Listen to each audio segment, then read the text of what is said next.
It's my absolute pleasure to have Michael on with us today.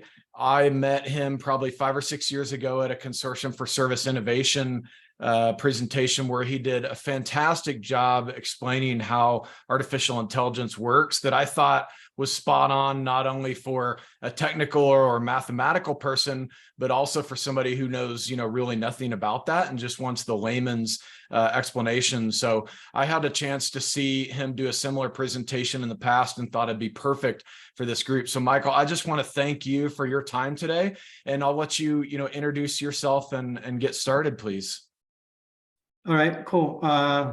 So I'm not big with introductions. So I'm Michael Wu. I'm the Chief AI Strategist at Pros. And I think if you like what I said, you look me up on LinkedIn and connect with me. So I'll leave it to that. So with that, I'm just gonna share my screen and make sure that everybody can still see my screen.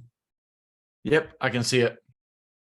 Okay, so now it's kind of weird because I don't see any of you anymore. So, but anyway, I think that should be okay. I think if there's, since we're saving the question until the end, so I think, maybe when I stop sharing, I'll see you guys again.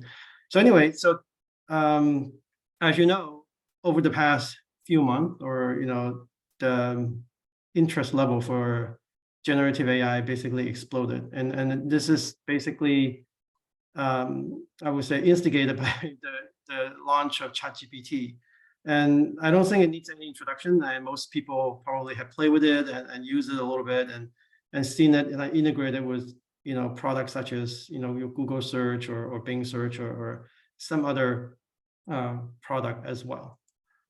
So now the thing is that, a lot of people here probably will have heard that, ChatGPT is something called a large language model, right? So basically, today, let me just back up a little bit. I'm going to basically, go through the fundamentals of how these generative AI work.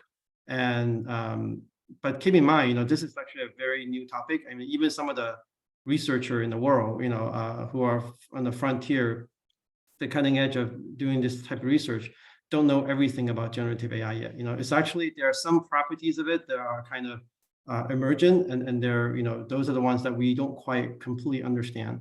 But that doesn't mean that you cannot understand it. I mean, I think that, you can still get a pretty good understanding and still appreciate it. And I hope by the end of this talk, you will have a pretty deep understanding of generative AI in general and how ChatGPT works and why it works, why it hallucinate, and answer all those questions for yourself. And you will probably know more about generative AI than some of the people who's actually working on it, believe it or not.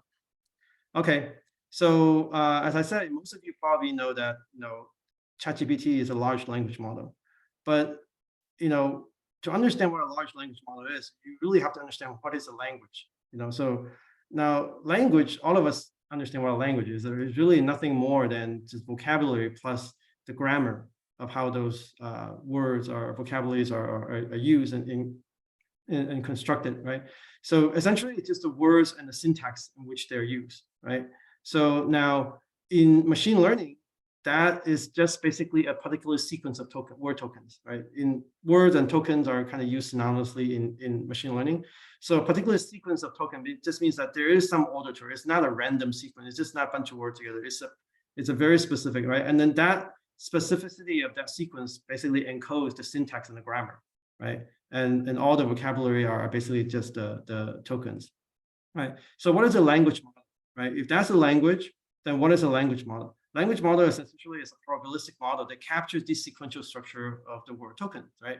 Now, you may say, well, that's a lot of words, but that's what it is, but that's the definition, but you don't quite get an understanding what that is, right? Basically, what they're trying to do is that given any sequence S, can we predict the next word W accurately? Okay, if I give you some sequence, right, some sentences, and can you predict that next word accurately, right? If you can predict that next word accurately for any sequence, right, that means you know the language, right? If there's one word in that sequence that you don't know, right, then you probably would not know how to predict the next word accurately, right? If there's some grammar, some ways of expression that you don't understand, right, the words are kind of jumbled up, right, then you could not predict the next word accurately. If you could do that for any sequence, right, that means you know the language completely, right? You know all the vocabulary and all the syntax, possible syntax and grammar, in which way they can be used, right? So and that in mathematics is actually written in this way, right? It's a probability of the word given the sequence S. Okay, so that's what it is, right? So you know, if I tell you that this, you know, S, this sequence is the water is filled with ribulose, bisphosphate, carboxylase, oxygenase, it's very blah, right? If you don't know what this is, then you will not be able to fill in that word accurately. You don't know if it's dangerous, if it's something that gets you high, is it something that makes the air or water clean, or what is it, right? I mean, so you have to know all the vocabulary as well as, you know, the grammar, right, in order to be able to fill in that word accurately. Okay, so if you could do that, that means you know the entire language. Okay, so that's what language model is, right? So let's play a little game of do you know your English? Now, if I tell you the sky is, and the sequence is sky is, and what's this W? What would this W be? Right? You probably would think that this, you know, could be a blue, right? Could be, you know, could be, but is that only blue? Right? The sky could be, you know, bright, could be, you know, big, could be, you know, dim or gloomy, or could be a lot of words goes there, right? And that's why we need a probabilistic model, right? Because there's more than one possibility that this for this choice of word W here, right? And basically that probability of this sequence S given this probability of the word W given the sequence S is essentially can be approximated by the number of times that you see this sequence followed by that word divided by that sequence, right? So if the sky is the sequence, right? Basically, you know, and the word is blue, then basically you can just find the number of times that the sky is blue divided by the number of times that you see the sky is whatever, right? So that's essentially the probability of occurrence of you see the blue after the sky is, right? And where do you get that probability from, right? You get that from any digitized human writing, right? And that includes the crawl of the entire World Wide Web, including any digitized books that humans have ever written. And scientific journals today, most of them are already digitized, so you definitely can use that, right? And also the entire Wikipedia, right? So that's a lot of text, right? I mean, in fact, you know, if you think Wikipedia is big, just compare the rest of this. Wikipedia only contribute about 3%. It's actually very, very tiny. So anyway, so what does this probability distribution look like? Now, if you actually sort these words, this possible choice of words by their probability, right? You're gonna get something like, you know, blue being the highest, the most probable one, because most of you probably say the sky is the word that comes to mind immediately is probably blue, right? But there are many other words, right? For example, clear, cloudy, dark, whatever. There's many other words that's possible, right? So this probability distribution looks something like this, right? If they're ranked according to the probability of occurrence of those words. Now, if you actually, you know, extend this probability to all the common English words, right? There are some, I would say, words that are actually never seen with the sky is something, right? So these are essentially will have probability 0, right?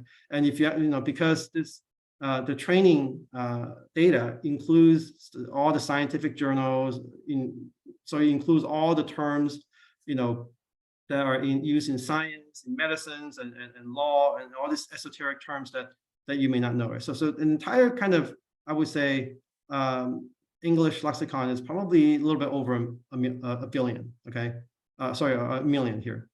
Yeah, so that's essentially all of these will essentially have a probability of occurrence of 0, right? And for example, right, you probably will never see that, you know, the sky is, you know, delicious, right? So that probability would be essentially 0 right there.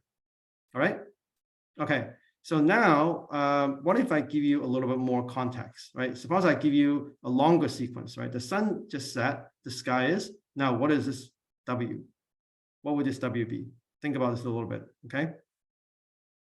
So you probably think that is maybe golden, or maybe it's blazing, maybe it's, so things that describe the sky during sunset, right? So basically, whatever that word is, right? That word is just essentially that probability of the words given this longer sequence is essentially the number of times that you see the sun is set, the sky is whatever that word is, right? Divided by the sun is set, the sky is whatever, right?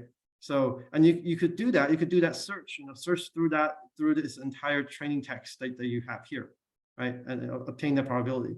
And the thing to notice is that, if you do that, right, basically the words that used to be high probability are no longer high, right? They've been pushed down, right? For example, blue, because during the sunset, the sky is probably not blue, right? So we'd be pushed down to a much lower probability, and some of them will probably be set to 0, right? Because during sunset, the sky is probably never blue. It's probably never, so blue probably will have a probability of 0. But other words are kind of essentially their probability get multiply, right? They multiply and kind of bring up to the top probability. So, for example, blazing, golden, spectacular, all these words that describe beautiful sunsets, right? So, so on. So now, what that means is that this word probability distribution actually gets sharpened, right? If you compare this one and this one, they get sharpened, they get more concentrated. Okay.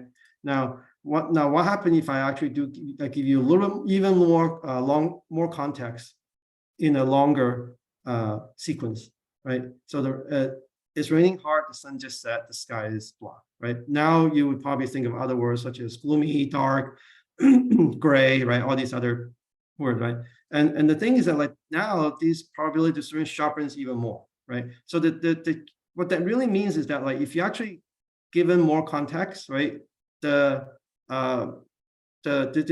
language model, this probability actually is able to stay on topic very, very well, right? It stays on topic, and because the possible word choices getting more and more narrow, right? Now, so the thing to recognize is here, right? So all the training data that we use to compute this empirical probability distribution, including the web crawl, the digitized book, the scientific journals, and Wikipedia, is about 500 billion tokens. That's a lot of words, a lot of tokens, right? But compared to infinity, it's actually nothing, right? It's really nothing at all, right? Now, that's why, like this probability distribution is only approximately equal to this, right? This is calculated empirically from the data, right? So so what you see here before is really just the empirical probability calculated from the data, right? Now, this probability is very kind of difficult to visualize, but what it actually look like, right? But I'm sure all of you have probably seen a Gaussian distribution sometime in your lifetime, right? So an empirical Gaussian distribution probably looks something like this, right? But what does the true Gaussian distribution look like? The true Gaussian distribution looks like this, right? Now, keep in mind, in the empirical Gaussian distribution, there are regions where you have 0 probability, right? That basically you never observe those data. But that doesn't mean the true distribution have 0 probability, right? For example, right here, right? This is when you have this blue empirical Gaussian distribution have essentially 0 probability. You never see this number here, but that doesn't mean the true Gaussian distribution here is 0. Okay, that means there is still some finite probability, right? So this is just like the example that I mentioned before, right? Even though you've never seen people say the sky is delicious, that doesn't mean it's actually not possible or not allowed, or for you to say the sky is delicious, right? I mean, so now if you actually write in, if you provide enough context, for example, for this large language model, such as I'm writing a book about children, living in this fantasy world, where the clouds are made of cotton candies, right? Then you probably would say that the sky is delicious, right? Because now you have given it enough context to focus and multiply those words that are related to food or candy and stuff like that, right? Then all of a sudden, this probability of this word being the sky is delicious, all of a sudden becomes pretty high, right? So now the fact that this probability, the true Gaussian distribution or true distribution, right, whatever this language model, right, this distribution is not 0, really means that anything is possible under this distribution. okay? And that is actually how generative AI is able to create content that's never existed in the data, create new content, novel content, right? That's why it's called generative AI, right? It's generative because it's able to generate things that never existed, right? Okay, so now you know that we can calculate this empirical distribution from all the training data that we have, right? So now the question is, how do you actually get to this true distribution? How do you get this the true distribution, like what I said before, is the language model. And if it's a big one, then it's a large language model, right? So now how do you get there, right? I mean, we could calculate this, but how do we get here? This is actually where, transformer actually comes into help, right? Transformer is really just a kind of neural network architecture, right? You don't really need to know what it is and how it works, right? It just means, you have some deep neural network in layers, and it's called transformer because they use is what we call the self-attention mechanism. Essentially, these attention mechanisms are essentially what gives the probability of those words gets multiplied when you actually attend to it, when you actually put more focus on it. For example, if you mention that, in this fantasy world, the clouds are made of cotton candy, right? Then all the words that are associated with cotton candy, fantasy world, all of a sudden they get multiplied, and then because it's not zero, when you actually get multiplied, they actually become some pretty big number, okay? But if it's actually just the empirical distribution, right, we have zero, right? You never see the sky delicious, right? Then even if you get multiplied by a very big number, it's still gonna be zero, because zero multiplied by anything is zero, right? But so the thing is that, like, when you actually put these sequence into this transformer, right, what comes out of this this transformer neural network is essentially this probability distribution here. Okay, so this probability distribution is the language model, right? So transformer is actually what give you this. People say, this the large language model is built with transformer, and this is why. Okay, and now if you have this true distribution, right? Now what can you do with it? Right, basically you can sample a word, right, from this distribution, just as you would sample a number from a Gaussian distribution, right? Because if you know the Gaussian distribution, you could draw a sample from the Gaussian distribution, right? And so same thing, if you have a word distribution, right, probability of the word given that sequence for any sequence, right, then you could sample from that distribution, right? Some words are more probable, and you're going to be drawn more frequently, right? Some other words are less probable, so they've been drawn less frequently. But you could draw a word, right, from that distribution, and now you can actually concatenate that word with the sequence. Now you have a longer sequence, slightly longer sequence. The sky is now blue or delicious or whatever, right? And then you could basically feed that sequence back into this transformer again, and then because now your sequence get longer. Now you have another word. You could sample. You could actually draw another sample and basically build that sentence word by word, one word at a time, right? That's why ChatGPT and this generative model, they essentially create these sentences one word at a time. Okay, and this part of the decoder is what we call the GPT, right? The generative pre-trained transformer. Okay, so now you know that this generative pre-trained transformer is a large language model, but it's really nothing more than a random number generator, right? From a distribution over all the words, right? Given any sequence, right? Any sequence S, that's trained with human written text, using the transformer architecture. And that's it. That's what a generative pre-trained transformer is, what GPT is, right? And you may wonder that that actually doesn't sound very intelligent. That sounds kind of stupid, right? So we're just generating random number, right? So keep in mind that even though you're just drawing random numbers, right? If it's random under this distribution of the word, if this word distribution is very, very good, then it will actually make perfect sense to us. Right? If this word distribution is actually not characterized well, then if you draw this from this distribution randomly, then you will look like a random text. So it wouldn't be very good. Okay, so it all comes down to how well you could characterize that the large language model, which is that probability distribution of the words given the sequence. Okay, so now that doesn't sound very intelligent. That's true.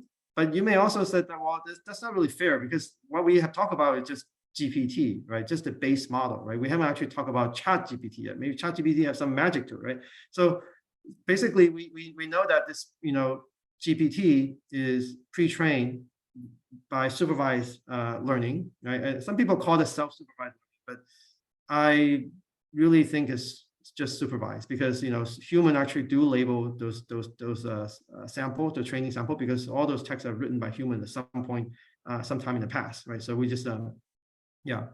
So anyway, that's just a little technical detail here. But what this language model is able to do right now is able to create kind of plausible continuation of text. If you give me some text, I could fill in the rest of the text. That makes the sentence make sense, right?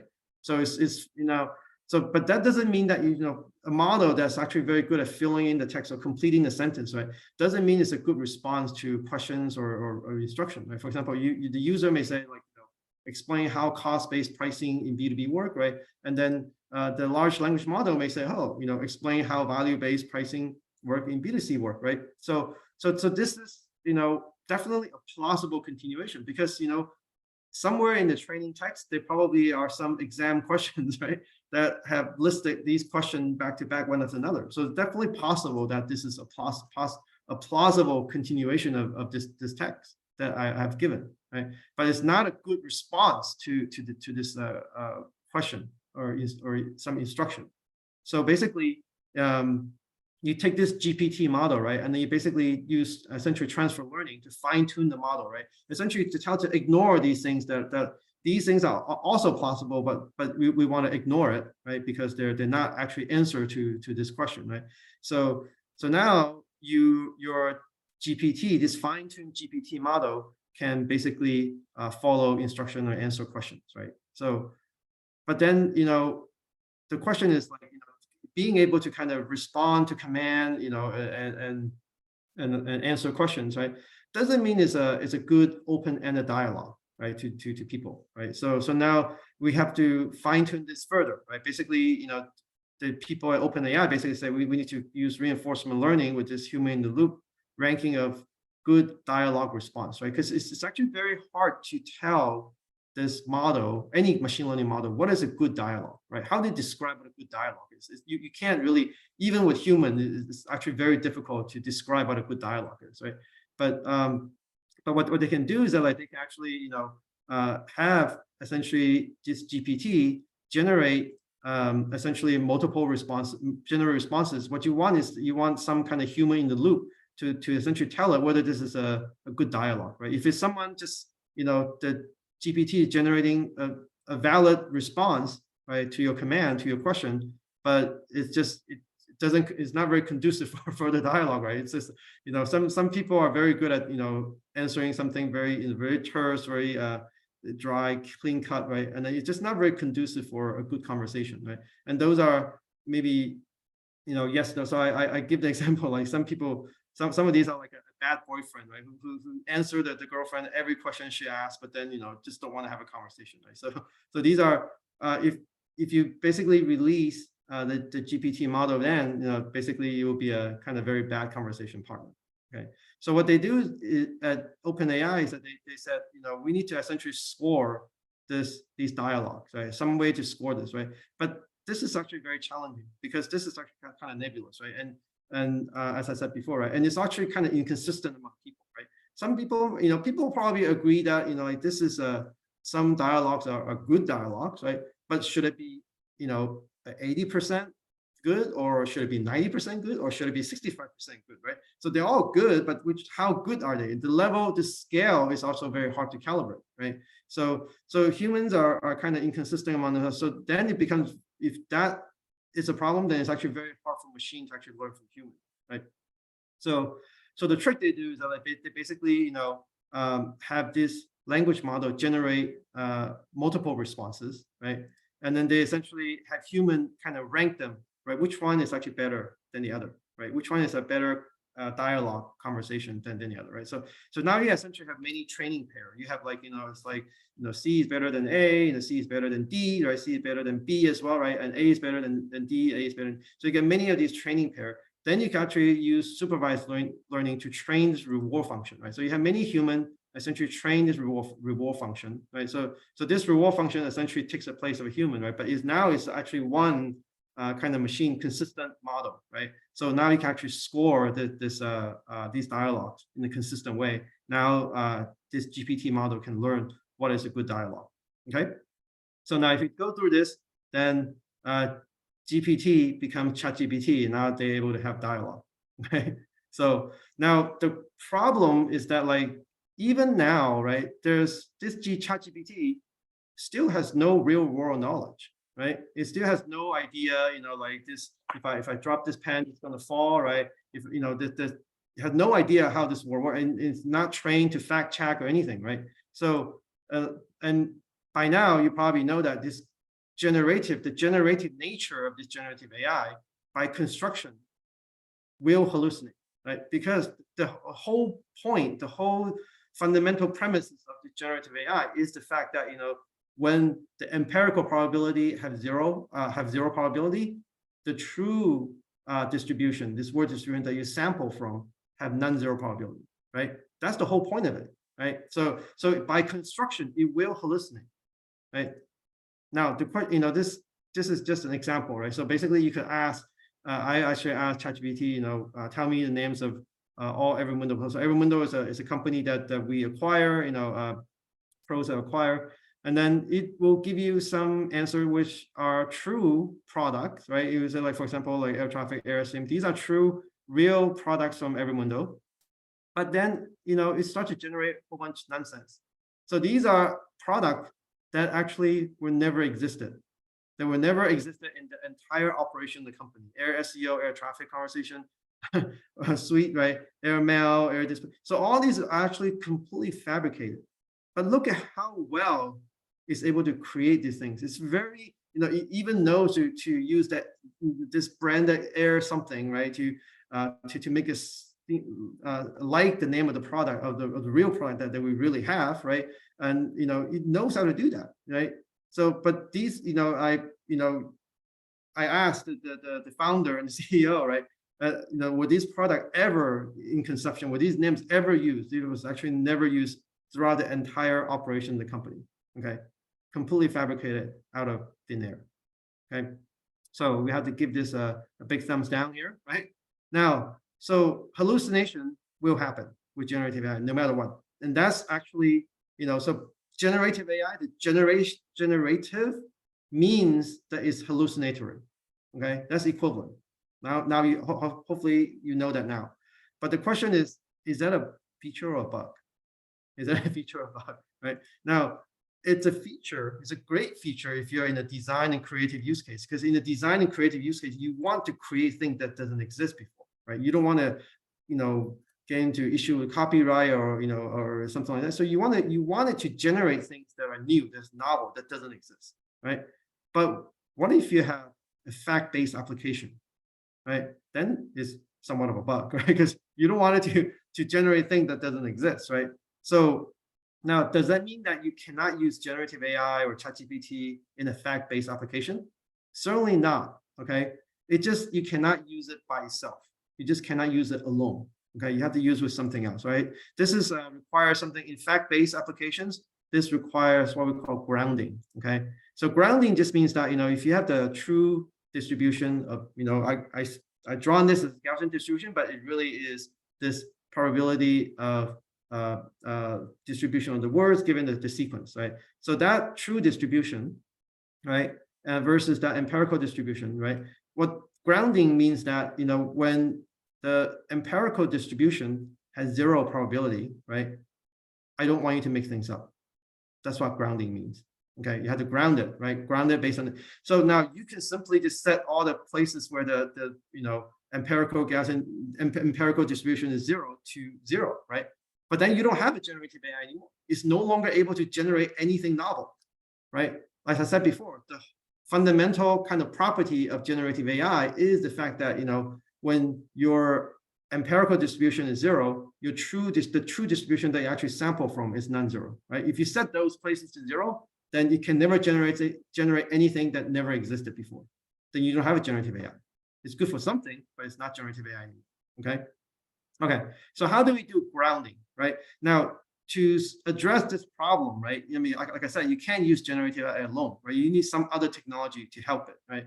And to address this problem of fact-based type of application, right? Information retrieval is actually very good at doing that, right? So conventional information retrieval, such as search, is perfect for this, right? If some information exists, you should be able to find it. If it's not findable, right, then essentially it virtually doesn't exist, right? It doesn't exist, right? So basically, you can simply use the plain old search, right, such as Bing search or now Google, right? To search the whatever corpus that you have, right, and then give the result to ChatGPT and essentially ask ChatGPT to summarize it for you, and before presenting to the user, right? And if you don't find anything, right, then you can just tell the user that I don't know, right? So this is essentially you're using two different types of technology, using the plain old search, right, plus ChatGPT as essentially a summarizing engine, right? So this is what we call retrieval augmented generation,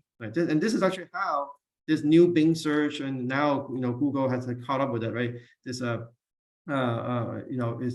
working, right? Essentially, they're using the plain old search engine to do the heavy lifting, right? And whatever result they found, they essentially give it to a language model such as ChatGPT, right? Google have their own language model to summarize the result and present it to the user. And when you don't find anything, just don't give it to ChatGPT, because if you give it to ChatGPT, it's going to generate something that doesn't exist, right? And since you want this to be a fact-based application, you don't want to create something that it doesn't exist, right? So, okay, so you should tell the people that I don't know. No. Okay, so from the title of this talk, you know that we're going to go beyond ChatGPT, right? So I just want to talk a little bit beyond the textual domain, right? So there are lots and lots of these generative AI that focuses on text data, visual data, right, and audio data, right? So it ranges from, so text could be just ordinary, I would say, English text, or it could be any other language, right? Or it could even be code, right? Code is actually text as well, right? In fact, it's also a language. It's a language that we use to talk to machine, right? So, and in the visual space, you have, not only image but video. But in the audio space, now you have speech and music and so on, right?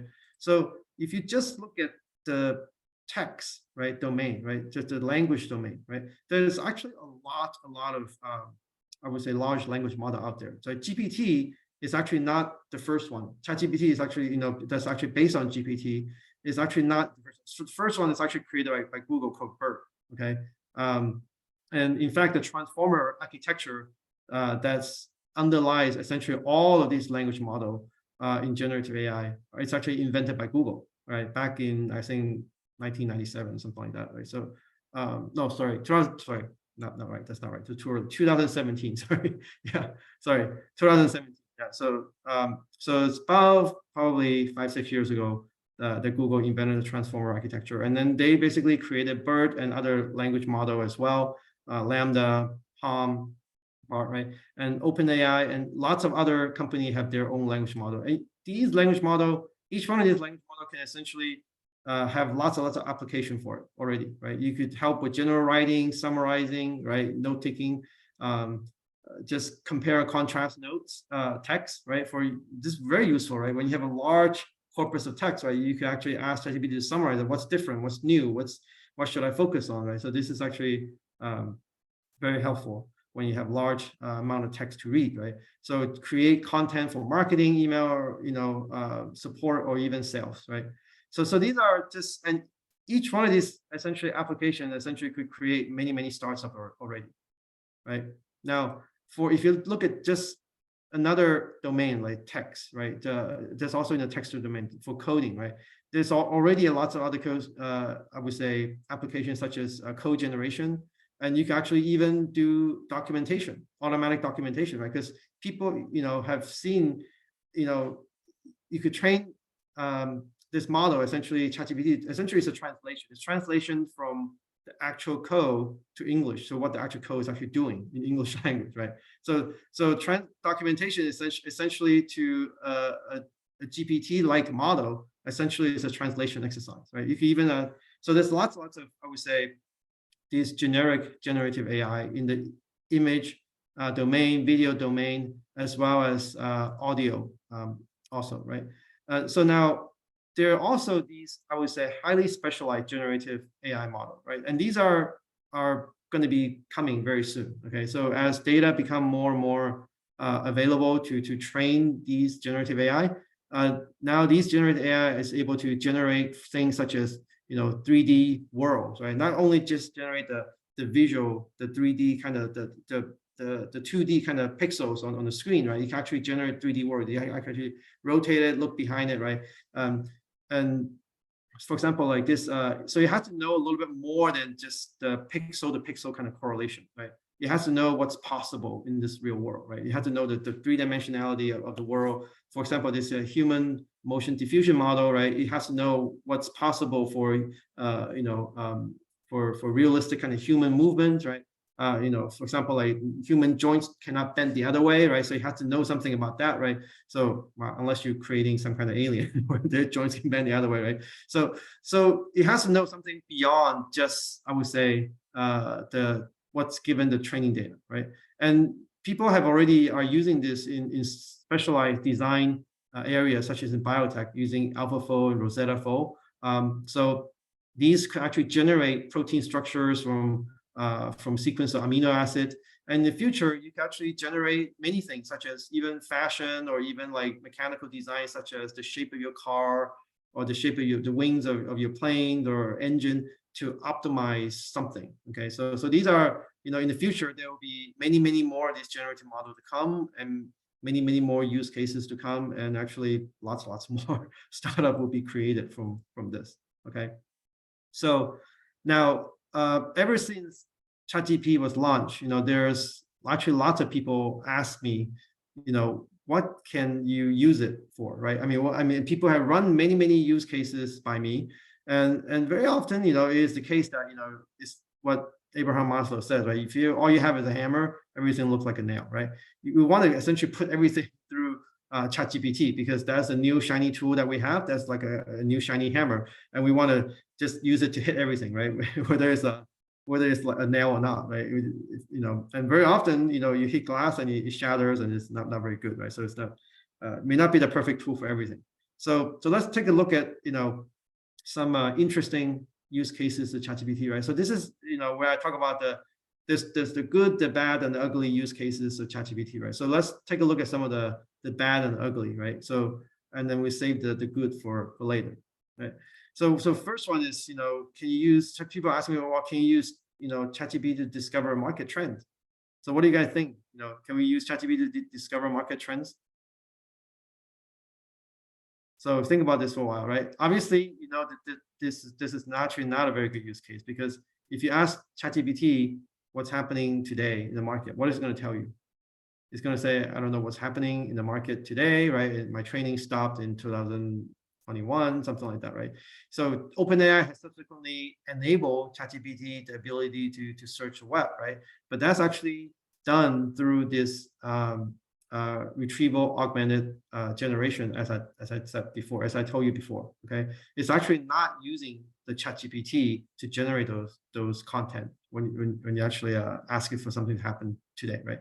So yeah, so ChatGPT alone, right, by itself, can't really discover market trend, because it's pre-trained, right? This generative AI, GPT, right, generative pre-trained, means it's actually trained far in advance before the user ever actually use it, right? So it doesn't know anything after that point, right? So, okay. So another use case that people kind of run by me is, can you use to automate SEO keyword research, right? So GPT or ChatGPT could certainly give you a set of keyword, right, to start with, but it's not going to be able to tell you how it's going to perform, right? It has no idea how it performs, because it's not trained with the results of search engine and what people clicked on and so on, right? They have absolutely no idea what people actually want to click on, right? So you could certainly use it to start your keyword research, but if you want to automate it, it's probably not going to work, okay? And so this is actually a little bit pro specific, right? So people said that, can you actually, use English to describe a pricing method and have it essentially translate into some kind of formula for this pricing method, right? So for this pricing method, essentially, they essentially look like Excel formulas, right? And the thing that I look at is this could work, but then it's actually may not be the best use case. And the main reason is that English is actually not a very precise language, right? And that's actually why, like formulas and codes exist, right? That is actually to make our language, how we communicate with the machine much more precise, right? So machines are much more picky than we are, right? If you try to describe a formula with like 5-6 levels of parentheses, right? I mean, good luck trying to describe that in English. Right? You're gonna find it's actually probably easier for you to just write the formula yourself and just type it in. Okay, so on the other hand, I would say the reverse is probably an interesting use case, right? If you have a very complex formula with 5-6 levels of parentheses and you don't know what it's actually doing, you could ask ChatGPT to explain to you in English what it's actually doing, right? So maybe that's actually a better use case. Okay, another example is where this actually it's actually used by one of my cousins. So she actually is a an IT director in a big company, and she often have to write performance reports, right, for people who report to her, and now she basically could use ChatGPT to essentially automate a lot of those writing for her. Basically, she could just she actually have Excel sheet of all the people who reports to her. She had to write performance report for, and then a few bullet points, and then some context and how long this person has been with the company, what their role is, and so on. Just a little bit of context, and then just have it, ChatGPT generate reports one after another. And so that actually significantly saved the time. It's not a very scalable, but definitely, I would say interesting use case that startup could probably turn it into some more scalable technology rather than just using ChatGPT. Okay, so how about this one? Can you use ChatGPT to explain kind of complex data and chart, right? I think this one is just kind of like the using English to describe formula, right? It's one of those cases that you can definitely use it to explain data, but it's not a replacement to having, for example, these graph and charts, right? Because charts and graph exist because English is actually not the best way to explain all those data, right? I mean, what am I going to tell you? Like, a particular date that the number was 257, and just what if you have 100 of these, right? You're going to tell me all this. So it's actually very cumbersome, in fact, to actually use English to explain data, complex, especially when the data is actually very complex, right? That's why you use these data visualization, right? You could certainly use ChatGPT to help you explain something that you want to focus on, right? If there's some data, some particular aspect of this chart or this graph that you want the reader to focus on, right? So if in many, I would say, publications, if there's a chart or some kind of figure, there's some figure legend, right, that tells you what you should focus on, right? So that you can use ChatGPT to help you do that, but to completely kind of replace data chart or charts, right? It's nonsense, right? It's probably not a very good use case. Now, for most of you here, this is actually probably very interesting. So enterprise knowledge base, right? So most companies have some kind of internal, I would say, knowledge base for employees and so on, right? So can you use ChatGPT as an interface for that, right? And so surprisingly, this use case, when I talk to a lot of company, some of them actually work, some of them actually don't work very well. And the one that doesn't work very well is one that actually have essentially messy data, right?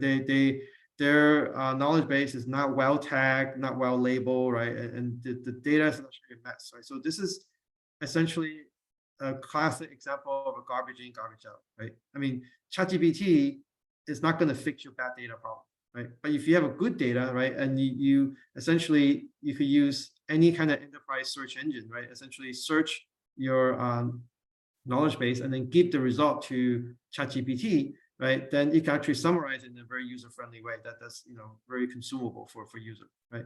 And that's again using generative AI plus a search engine, right?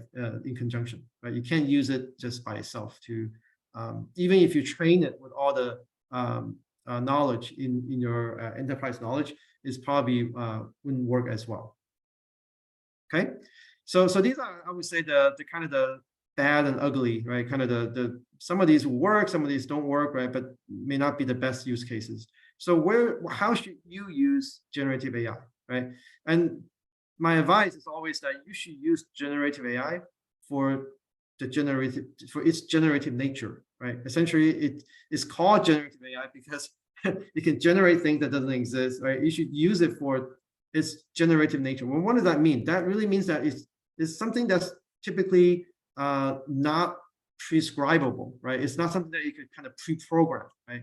It had to be created and generated at the moment when you actually use it, right? So that's how you leverage the generative. If you actually kind of pre-program it, then you should just program it. Why use it? Using generative AI is actually very expensive. It's actually costly in terms of, I mean, right now, company like OpenAI or Microsoft, they subsidize it, right? But it's actually generated lots of, I would say, carbon footprint because they use a lot of energy for these heavy compute of this type of large language model. Okay, so one use case that's very interesting is that, well, I mean, people often ask me, can I use ChatGPT to help me write code, right? I mean, and certainly that's very attractive because coding has always been a domain of what kind of software engineer or data scientist, right? Now people are saying that English in the future will be the most popular programming language, and that to some extent is true, right? But then there's some problem with this, right? Because there's some copyright issue with this, and this actually has the court has basically ruled that content that's actually generated by this generative AI is actually not copyright protected, right? So this is actually a story of Chris Kashtanova, right? So she goes by Chris. So she actually used essentially Midjourney, this image generative AI, to create a kind of a comic book or a storybook that she published, and she wanted to copyright that, And basically, the court says, like, I mean, you can't copyright that because you don't know how these images are being generated.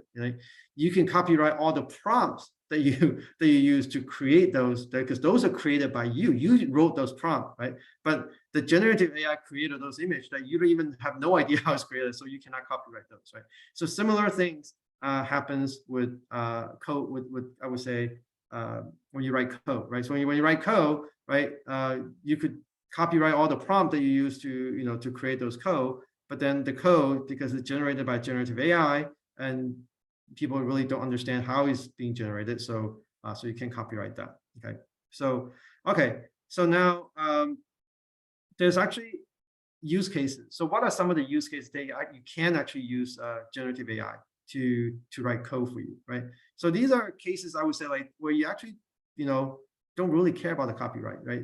There are code that you don't really care about throwing away, or if your competitor get a hold of it, right? So what are some of these use cases?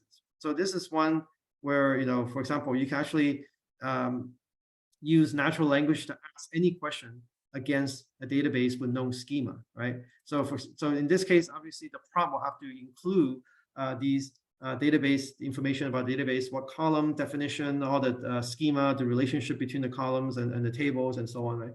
So that the language model understand what this database is about, right? Then you can actually ask some question using natural language about this database, right? So for example, you may ask, like, what's the total margin improvement for my French customers last quarter, right? Then it's going to actually generate a SQL, right? This SQL is actually generated on the fly, right? Because the key is that you can ask any question, right? That makes it not prescriptable, right? It makes it like not pre-programmable, right? So because it had to be any question, right?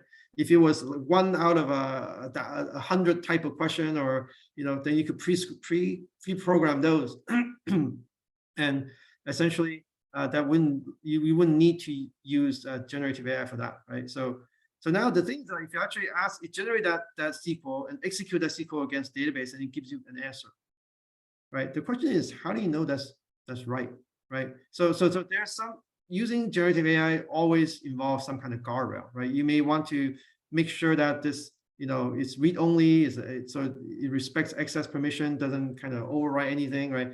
But in terms of usability and adoption, right, you have to have a little bit more consideration when you're actually using generative AI, right? For example, in this use case, if you give you an answer, how do you know it's correct? You ask this question because you don't know what the answer is, right? So if you give you an answer back, right, like 5.78 million euro, then how do you know it's correct, right? if you don't know it's correct, what are you going to do? You probably end up writing that SQL and checking against the database to see if it is indeed 5.78 million, right? And if you do that, what's the point of using generative AI at all, right? Because you're going to write a SQL anyway to check it, right? So why, there's no value gain, right? So you have to essentially be able to explain this aggregate results, right? And the problem, like I said before, is that human language, whether it's English or any other language, is actually very imprecise, right? You have to be able to kind of step through calculation, right? And because if you have no trust for this, right, there's no value because you end up rewriting the SQL again, right, to just to check it, right? And I want to say that human language is imprecise. Could be a big problem for this because, for example, when you say like, what's my total margin improvement for my French customers last quarter, right? So when you say like French customer, what do you mean by that, right? So English, there's several interpretations. You say any of my customer that are inside the country France, or any French-speaking countries, right? Or any French-speaking customer, right? Or do you even care about French colonies, right? So there's lots of interpretation for these, right? Because English is actually not very precise, right? So if you actually, maybe your company consider, these are your French customers, and don't, for example, customer inside the country France as your customer, French customer, but not say French colonies, right? Then ChatGPT may, in this first iteration, may include those who are that speak any country, that any customer where their language is French, right? And you may actually have to iteratively filter those out. Say, oh, okay, I don't mean this. This one actually should be disregarded, right? So you have to kind of iteratively kind of refine this to get to your answer. Okay, so anyway, that's kind of, I would say, something that you have to consider when you actually build these type of generative AI products. Okay, so I'm seeing like this. I'm coming up to the hour, so I want to make sure that we have enough time. So maybe I take a pause here and see, do we want to continue with a few more use cases? Some of these are a little bit, I would say, more pros oriented. So I'd rather kind of discuss use cases that you're interested in. Hey, thanks, Michael. I was getting a ton of text messages and everything about how interesting everybody's finding your conversation. So yeah, why don't we go ahead and open it up? 2 questions.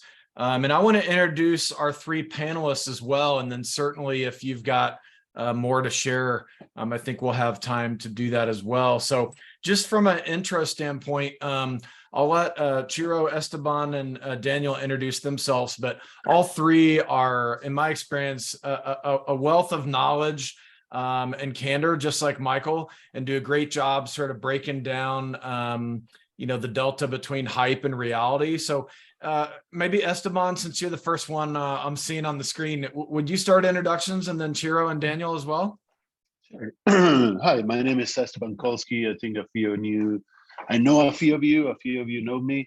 I'm an unemployed troublemaker.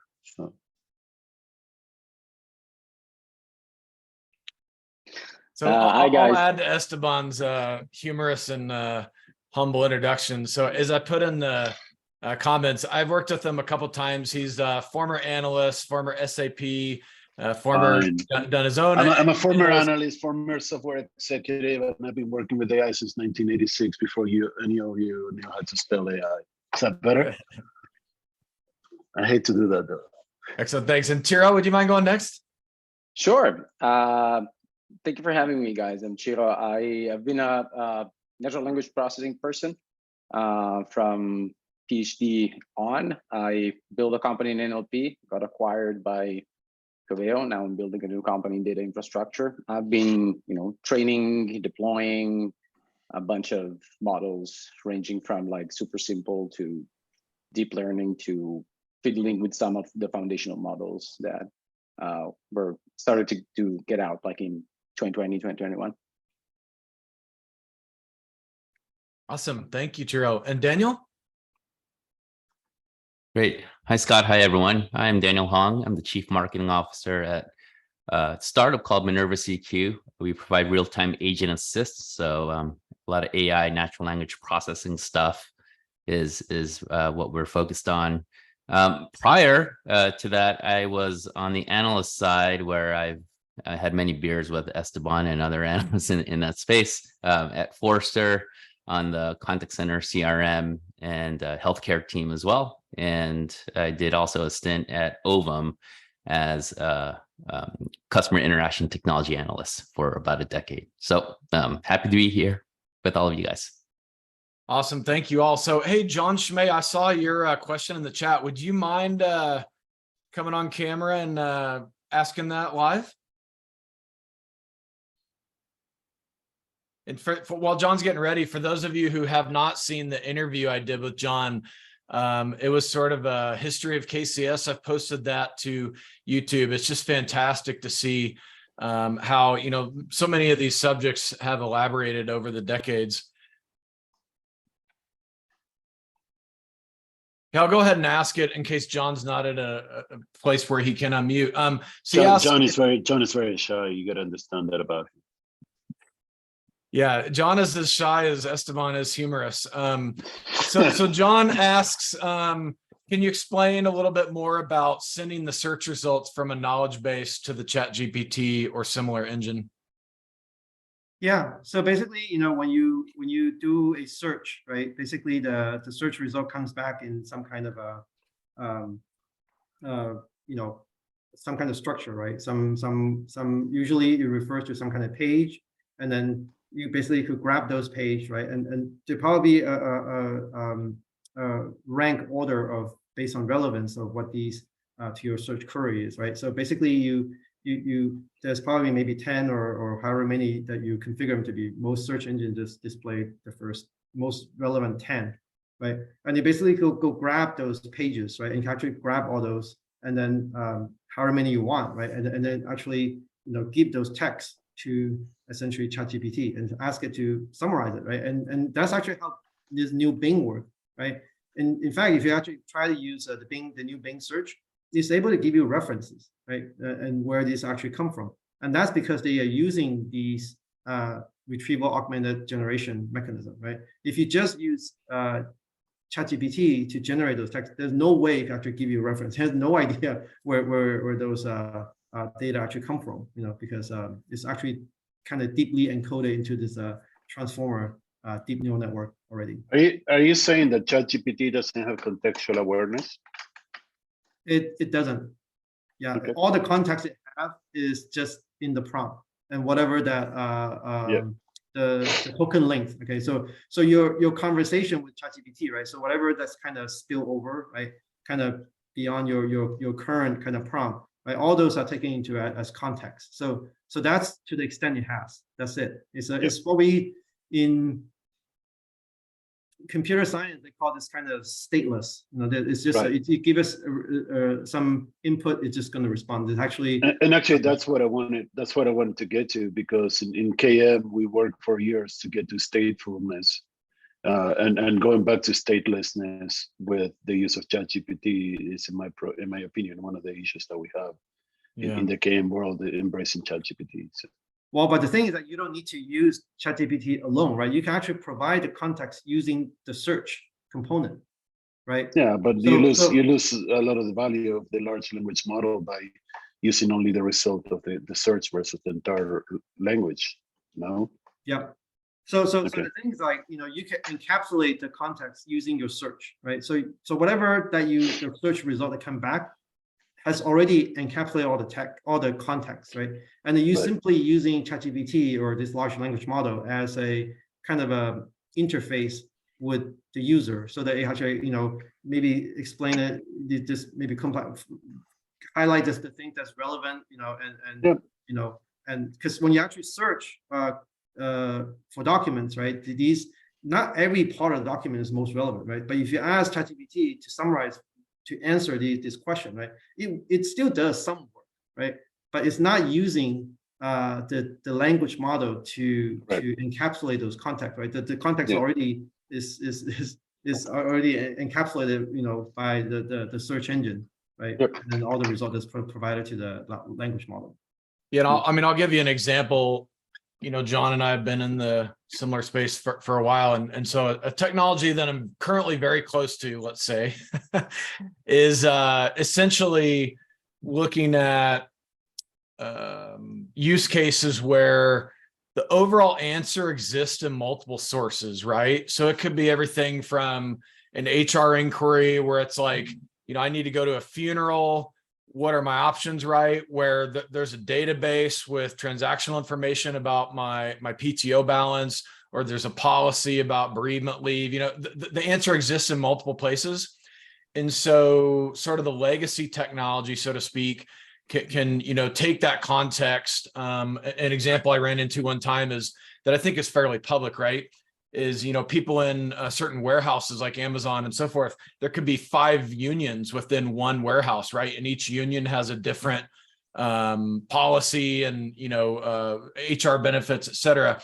And so the traditional search technology could assemble the chain of information, right? And then something like GPT, in our case, we're actually using the Microsoft / Azure service, can sort of assemble all that together similarly to if any one of us read all 5 documents and then tried to summarize it for somebody. So that's one approach that we're seeing taken in the marketplace. And then most importantly, we're citing the references not only for factual confidence, but more importantly, I think, so that those who want to read it, and I'm a big believer that you should not just take the machine summary, you should use that as a confidence of further drilling into the actual knowledge, right? And I think we've all been in KB programs where, we try to generate an improved synopsis, but that's really only to give the user increased confidence in drilling into that document. We're not necessarily wanting them to stop at the synopsis. There was another question from, let me expand my screen here a little bit. Sorry, I got Brian asks, how do you know if you're interacting with the generative transformer that is grounded in empirical data versus a transformer that is very hallucination enabled? I didn't quite understand. How do you know? Basically, if I understand the question correctly, it's asking how do you know if you're dealing with a Gen AI system that is hallucinating? You won't know because That's what I'm saying. yeah. You can. I mean, you won't if you just use a generative AI, you won't know because it's just generating, and it's actually, as you can see, some of the example I give, it can actually generate it in a very convincing way. That you simply won't know. I mean, you have to. That's why there is a danger, right? And that's why this retrieval augmented generation, this RAG, is one mechanism to kind of ensure that you don't want it to even touch this generative AI when the data doesn't exist, right? When you're actually using it for a fact-based application such as knowledge management, right? So, yeah. So yeah, I think I think there are actually some, I would say, like algorithm there are, I would say, but they're mainly for images, right? To detect images, whether images are generated or not. So there are some out there. I don't think there's anything that's for in the textual domain yet. No, not yet. But that's kind of like the point of using that for things where you can double check, right? Like I use Copilot, and the bottom line is that it's super helpful, and I keep forgetting how to do simple boilerplate, code that is like boilerplate, and that helps me just speed up. But ultimately, I can evaluate my own code, right? At a certain point, there's going to be a moment where I can just read that out. It's this doesn't look right. It's this is good. So it's a little bit of making the models better, but also getting the users to understand that the right applications are where you can ultimately audit what happens, right? Which for the B2C application might be super problematic, but it's a different story. At least in B2B, I mean, you can train your workforce to understand that you shouldn't trust this thing like it's an Oracle or something. Yeah. But the thing, this goes back together with the message that Scott, the example that Scott promoted, right? It goes back to what's the real value of Gen AI, and let's just ChatGPT.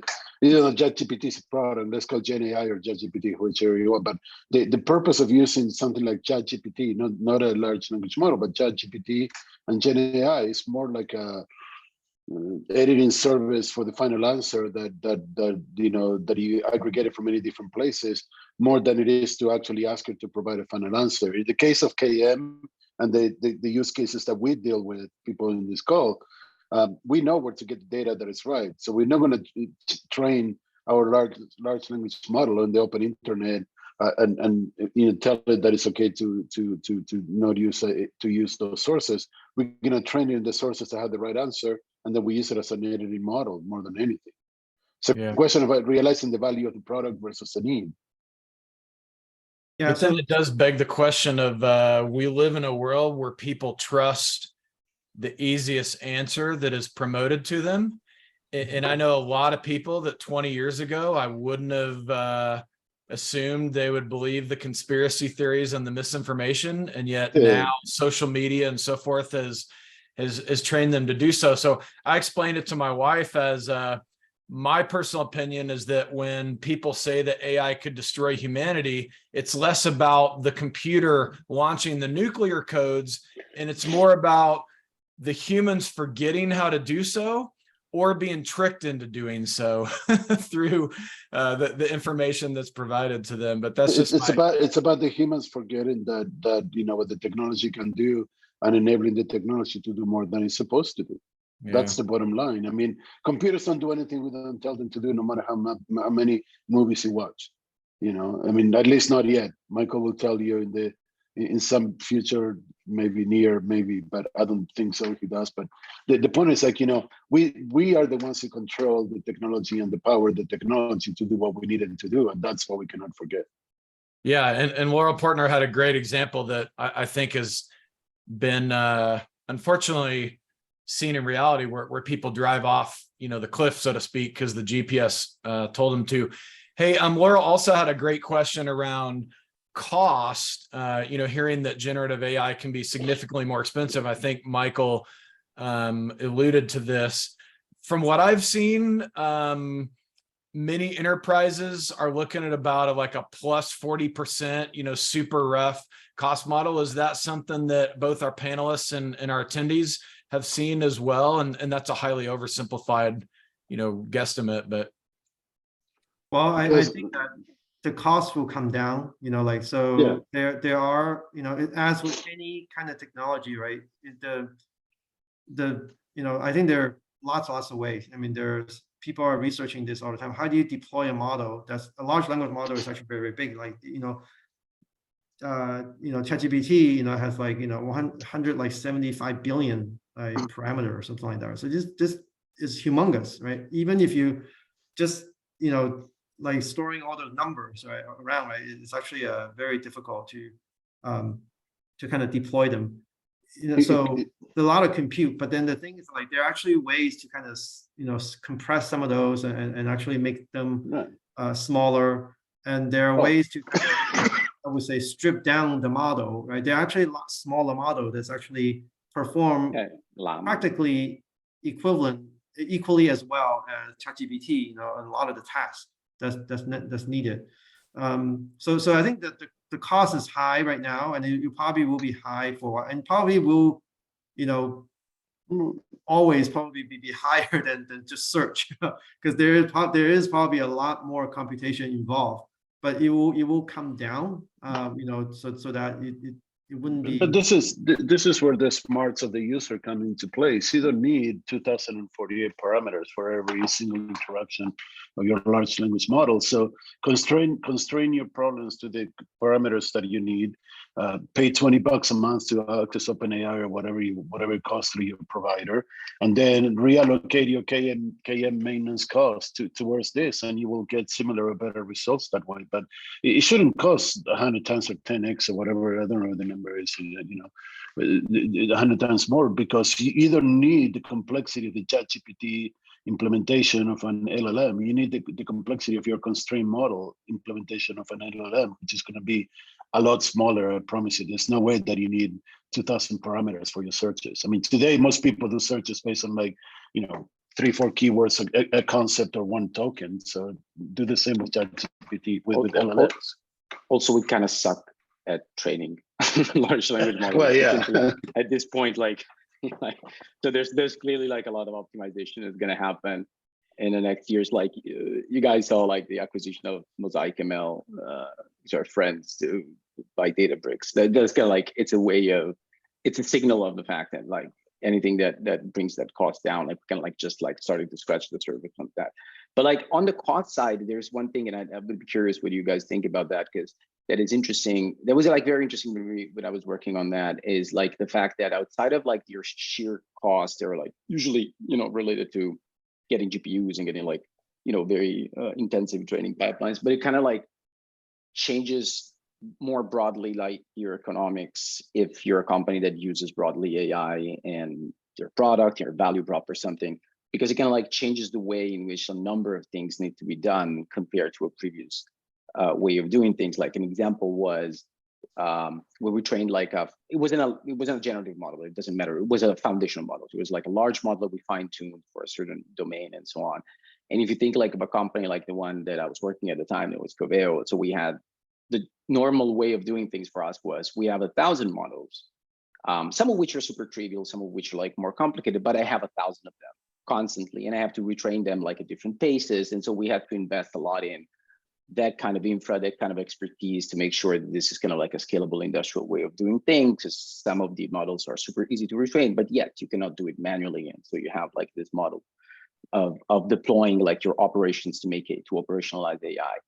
If I now switch my way of thinking and I go, well, instead of doing, like 1,000 different models, each one for my clients, I can have like one big model that, for instance, encapsulates a certain amount of knowledge of a certain domain that I serve. Like in our case was fashion, right? Where you can do, like customer service or do it yourself, like a certain domain that you can, fine tune reasonably a model. Now, all of a sudden, like I have a very different way to think of my company when it has to actually bring these things to production, right? I don't have to retrain this thing every day. I might have like a very high training costs like in the beginning, but I can then piggyback on what I did for a long time. I might have like different costs in MLOps. So I might have like, I might invest like less in things like continual learning and more on scalability of GPUs and things like that. So it kind of like changes like more fundamentally outside of the bill, how you should think about your unit economics when you do AI inside of a company. Does that make sense to you guys? Yeah, I think on the knowledge base side, you also have to have staff, the internal resources, because the client data and all that stuff has to be constantly updated, and the models have to be trained on that in order to ensure like accurate answers. To your point earlier, Michael was talking about. So I think that's also an unintended cost that some companies may not be understanding. You bring a really good point. Sorry, so I wanted to clarify a little bit. I mean, so a lot of times we actually using a GPT model, we're not actually retraining it. There's actually no need to retrain it. Exactly. There's actually especially in the case of retrieval augmented generation, right? There's no need to actually retrain it with your domain specific knowledge, right? It probably has a lot of those, and you can, the few things that you might do to make it actually get accustomed to your domain is you do these, what we call few shot learning. Okay, few shot learning and one shot learning or something like that. So these are, and it, because it has, typically retraining it is actually just, it won't actually do much better. It actually won't actually encapsulate more of your knowledge in there than if you, because like I said before, right, these are these large language models, they're essentially stateless, right? So you just respond. And that's a good point. Like, Michael, how would you how about like the quality control? Wouldn't that have to come from kind of the workforce on the quality control of that? And would that be an added cost for an enterprise? Yeah. So that comes from I would say the data, right? I mean, so as I said, if you actually using, so two things, I wanted to comment on, Esteban made a comment that we, in KM, right, we use search for a few keywords and things like that. So that's true, but typically you don't just finish after you type in a few keywords, right? In the cases of, retrieval augmented generation, RAG, right? You would start searching with those keywords, but then you have to fetch all the documents that you find, and then keep those documents. Those documents may contain like, thousands or maybe tens of thousands of tokens, right? To give it to the ChatGPT to summarize, right? So that is still going to be costly, but it's still, I would say, very small compared to the training of it. Right? This is actually what we call the inference phase, right? Actually, the model is trained, the parameters are all fixed. You don't need to change the model parameter very much, and actually not at all, right? And you simply actually using it, you're simply evaluating it, right? So that is still big because the language model has a lot of parameter, but it's still nothing compared to retraining it. Right. Yeah, But here's the key. I mean, here's the key to summarize what Ciro and Dr. Wu said. It's like the training doesn't. You need to determine whether this is a good tool for you or not, based on how often you need to train and retrain the model, right? Because the true cost is training and retraining the model. Once the model is available, then it's not that expensive to operate. The reason ChatGPT only costs 4.0 only costs $20 to license is because the model is baked in, and the model is baked in with 4 to 5 terabytes of open internet data and some language capabilities. So if you get to that model where you can actually take your knowledge base, your customer data, which brings a whole different set of issues if it's constantly updated, and you create a model that is like commensurate to your needs in parameters and number of parameters and complexity and so forth, and you train it once and then you retrain it once a month, then that's your true expense of using a large language model as a source for your search results, basically. Hold on. The thing is understand the technology. Yeah, so typically you don't need to do that. Okay, you do not need to retrain. So this is the thing that misunderstood. Sorry, go ahead. So for GPT to be able to respond to your specific customer, you simply provided those in the prompt. Okay, Right. You just give it in the prompt. So it's like I said, it's stateless, right? You just say, okay, now I want you to focus on this customer. This customer has this history with us. So the prompt actually end up taking a lot of the token, right? Your keyword search may be very, very small, but then the prompt itself actually that encapsulates a lot of this context may be a lot bigger. Yeah. There's a difference between a generally available model that takes the internet as it is and some of the companies represented in this call that have complex products that change and new products and new solutions and things like that emerge that need to be made part of the new model. I mean, there's more than just a taxonomy ontology that is part of the model. There's a correlation of terms and things like that need to be trained into the new model. So if you come up with a new product every quarter, every 6 months, or once a year, that's your retraining framework, right? Because there's components that's not there. Retraining. So you simply have to provide that, like I said, like it's you're not actually changing the transformer parameter, the language model at all. That's actually you're adding components and parameters that you didn't have before, potentially. I'm not saying that it's always the case. I'm saying that you need to understand what the technology can provide, and then adopt that versus simply saying, oh, every time that I'm going to run a search, I need to retrain it, which is not true, like you say. And I mean, that creating the model depends on the parameters, and you may want to because your business priorities change, because your number of products, because the complexity of the products, because of many things change. You may need to add more parameters to the model, and then you need to retrain it. But it's not for everybody all the time, but it may be once a year, maybe once every 2 years, every 5 years. At some point, you need to do it because business is dynamic. Yeah, let me ask a slightly tangential question. Speaking of deploying these technologies, who on the Zoom is willing to share what their organization is doing with these technologies, either investigative or more from a deployment standpoint?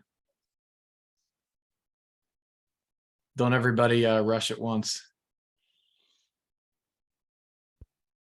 Hey, Jacob here.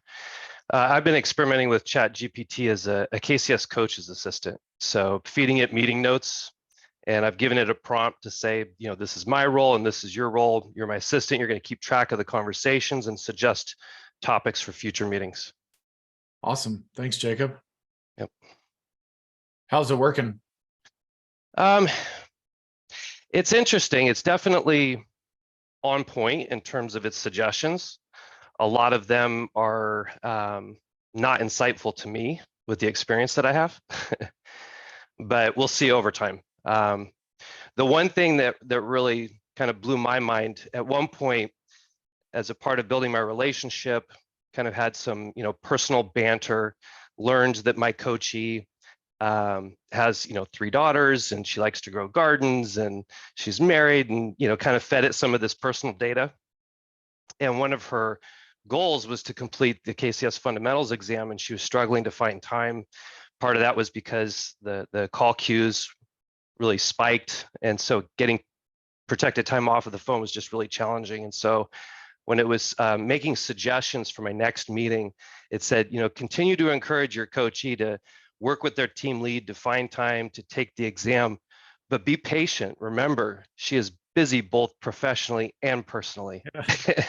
And that, to me, I was like, it's almost like, it seems like emotional intelligence, right? I mean, it's not truly, but that's kind of what it gets at.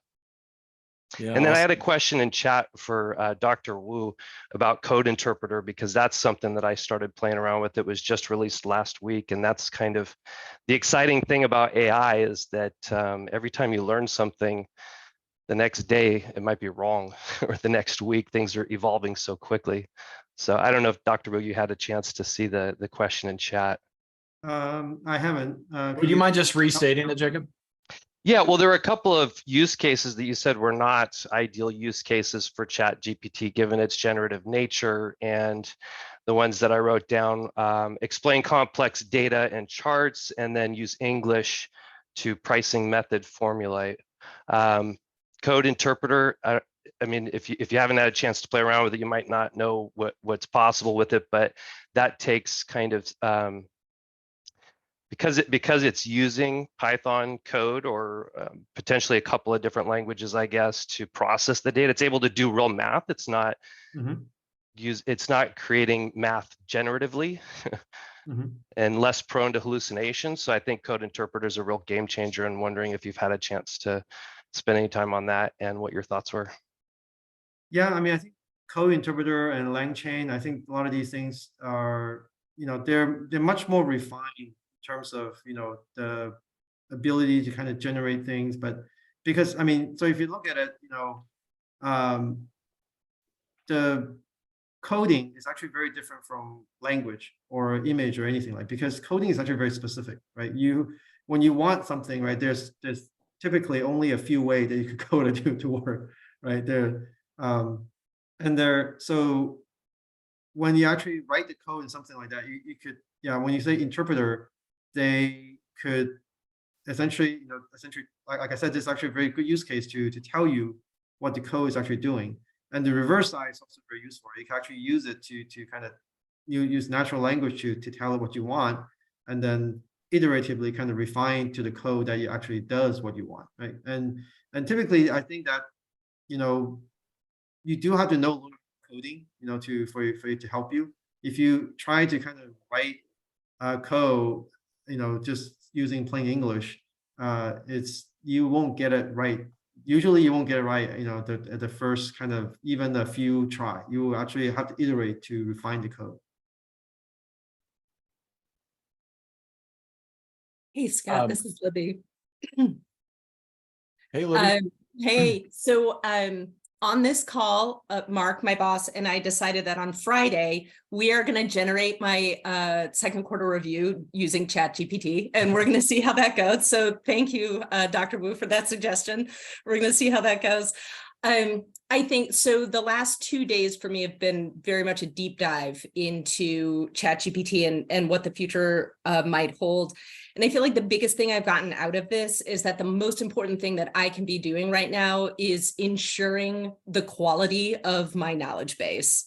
And to kind of bolster my ability to advocate for SMEs and for better attention being brought to kind of the KCS way of improving knowledge as you work with it.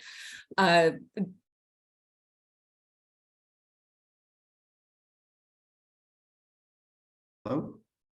Oh, Libby, I think we lost you. Yeah. Is that the best thing that I can be doing right now to get ready for the future? Actually, we lost you halfway through, so I think that you need to restate your question. I'm sorry. You disappeared for a while. Yeah, Libby, we heard working on the quality of the knowledge base, but then we lost you. Right. So sorry, living in Maine. So can you hear me now? Yeah, Yes. yeah. Thanks. Right. So I was just saying that the best thing I feel like that I can be doing to prepare for the future is to ensure the quality of our knowledge base. Like with Always. wherever these things go, having a quality knowledge base as the basis is going to be the best thing to do. And would you guys agree with that? Yes. Yes. Yeah, I think, like I said, ChatGPT cannot fix your bad data problem, right? I mean, I think so. A lot of times when you, yeah, I mean, when I said like when I talk to a company, there are some company that where this the enterprise knowledge base use of ChatGPT didn't work quite well, right? And those are the ones where the data is a mess, right? There's no like, you know, I mean, tags on like the versions of the software or whatever. So these are things. So how do you expect ChatGPT is going to know? I mean, when the data is not there, if you actually give it to ChatGPT, it's going to generate something that's kind of you know, mix things up out of fabrication. So it's not yeah, it's a data problem rather than But going back to where you were saying, Libby, I mean, if you've been in KM for a while, you know that this is the only thing that mattered for the last 20 years is the quality of your data / knowledge, right? So that hasn't changed. Computers don't know how to fix the quality of your data or your knowledge. Otherwise, you know, whoever figures that out, that's where they're going to be making money from, because nothing fixes the quality of the crap that we have. True, but I feel like this is the next shiny new toy that really will put a spotlight on the quality of your knowledge base and might get me some money. There's a gentleman that I respect in LinkedIn called Graham Hill. I know him as well personally. He says that like when you add new fast technology to an old problem, all you do is you fast and more quickly show the crap that you have. You know, because your process and your data don't change just because you put shiny new objects on top of it. So that kind of leads into a question that Laurel asked, and she had to drop for another meeting, but I'll share the recording, and she's gotten a lot of likes on the question. You know, essentially she's saying that the C-suite is, you know, pushing for this technology, but, you know, many of us on the call have to sort of temper that enthusiasm with, you know, reality, costs, et cetera. And it reminds me of, I was pretty young when this happened, but, you know, when I was in high school and the internet, you know, sort of first became commercialized, so to speak, with the first graphical web browser, I started a web design company. You were in high school, dude? In 93 or 94. 93, I'm so fucking old. So I just remember going around and telling all these businesses, I lived in this small town, that, hey, I'm starting a web design company. You got to get your stuff on the internet. You know, it's going to change the world. And it was similar to the confusion now, right? Some people told me I already have the internet, and they hold up the Microsoft Britannica CD, you know, and they popped it in the drive and they thought that was the internet. Other people, you know, sort of got the technology, but in I think all cases, it exposed what Esteban just commented on. You went from a brochure that had, for example, limited visibility, and we could correct it before making the next mail run or whatever, to now everything's online and everybody sees it right away. And that was the big eye opener I had, was exposure of data, even back at that point when a website was, you know, maybe 5 kilobytes type of thing. And now we're talking about potentially petabytes of mixed good and bad data being put out there. Can I, and by the way, there's a second question at the end of what she asked that I will want to address later about humans nurturing. But if I can change that question a little bit, I don't think that the executives are drooling over it. I think the executives are getting pressure from pick your favorite, bandit, right? Vendors, VCs, investors. other, the media to actually rule over it. But in reality, it's the same that we've seen with any other technology. A good executive will actually delegate this to the right people to investigate and see whether they need it versus saying we need to do this no matter what, especially because a good executive has gone through and again, pick your favorite technology, from the internet through data warehouses, through like CRM, through ERP, through HCM, through whatever you want to, the blockchain, social media, blogs or whatever. We learned over the last 20, 30 years since Scott left high school, we learned that we cannot just jump into the technology just because it's nice and shiny. So then it will be a good delegation, and it will behoove you to be a good professional in your field, to be the person who gets delegated to actually run interference or knowledge gathering for this and make a good recommendation. And that's what I would say. My advice to that, but to both executives and people who are doing the research, is make sure that you understand your problem, your use cases, your problem scenario, and how you apply the solution to your use cases before you make a recommendation. Because to say, hey, it will only cost $20 a month to get ChatGPT, doesn't do anything for you or your company. It just basically means you're gonna not succeed, because I'm not supposed to say fail, but you're not gonna succeed at it, and then you're gonna think that it doesn't work, when reality it could do something if you tie the use cases to the technology and not shut up now. Yeah, I think the use case is the most important thing. Kind of understand, because from the kind of use cases that you have, you're gonna also define what you're using in terms of models. And you might be creating a lot of value with just an API call to OpenAI, and in that case, basically your cost of that is a subscription. Or you might want to do something different. So you might want to have your LLM for some reasons. So you now have to think about doing something reasonably smaller. So maybe you want to have a 3 billion parameter model that is trained on your data, and you have to deploy. So that's completely different conversation. Before jumping into either one of the two, it's super important to understand what you need. And yeah, the use case basically drives all the other choices and decisions that you have to make. Yeah, so I agree with both Esteban and you. How do you pronounce your name? My name is Ciro. Ciro? Yes. Okay. Yeah, sorry.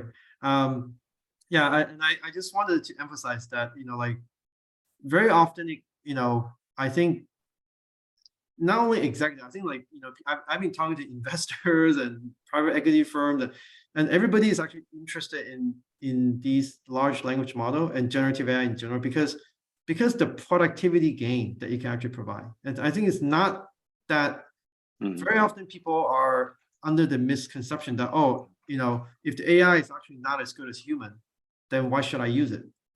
And even with ChatGPT right now, it's actually, I would say sometimes it's actually not as good as human, but it can still provide a lot of gain through efficiency.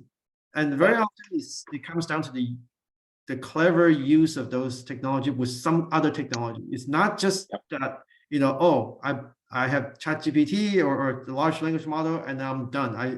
Like I said, you need to use it together with a search engine or maybe your email system or whatever, or other, if you have some code repository, you want to interpret codes, and so these are you need to hook things up. You can't just expect that you buy that technology, you install it, and then that will magically solve your problem. That's typically not how technology works, right? They still need integration. It still needs to fit in the rest of the ecosystem, the rest of the workflow and everything.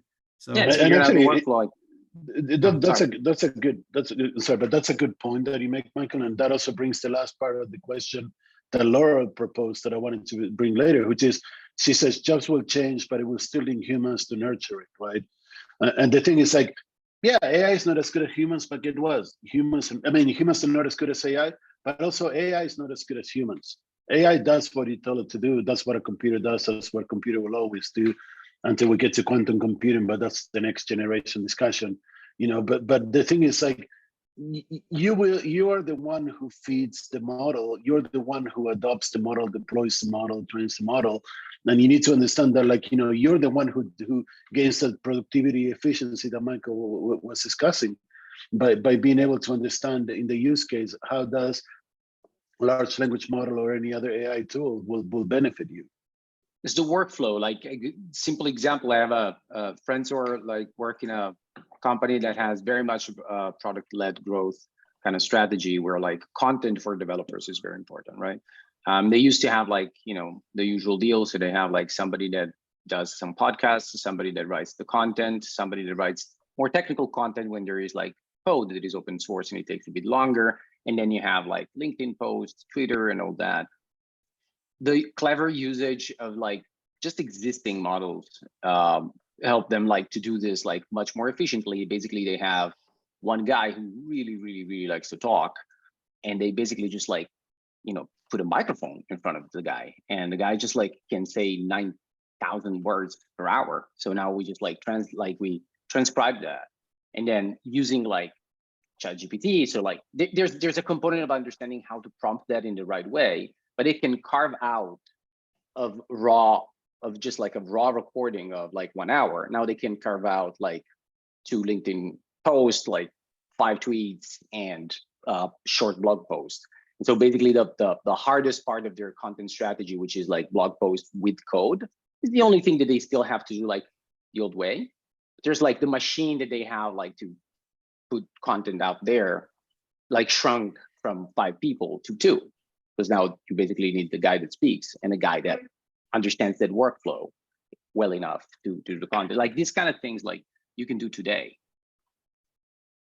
And real quick, just to catch up on the chat thread, Sarah from the consortium posted a great resource here that sort of went back to the previous discussion that everybody can find the link where their members are talking about how to make the best use of AI. And just as our panelists talked about, you know, defining the objective, et cetera. And then it sounds like there's a lot of interest for 2 things. One is to briefly hit on the security of these models.